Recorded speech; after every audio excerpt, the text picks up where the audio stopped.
Hello mga kapigi, good morning. Ito mga kapigi, ngayon mag-update naman tayo kapigi sa kulungan natin sa baboy. Tapos na lahat kapigi. Medyo naghantay na lang tayo sa biik na binili natin. Malapit na makuha. Kasi kapapanganak lang yun nung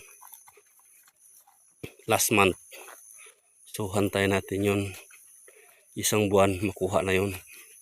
Na pinuntahan natin at binayaran na natin. Ito mga kapigi, ang kulungan natin ng baboy. At ito ang kainan nila mga kapigi. Ito mga kapigi ang kainan nila.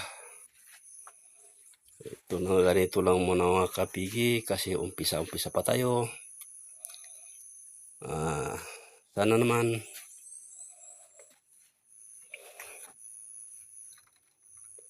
naman pagsikap natin mga kapigi, munawaan matulungan tayo ng Panginoon.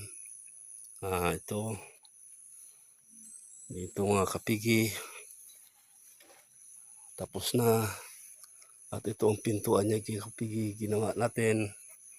At ngayon mga kapigi, gagawa tayo ng walis, panglinis sa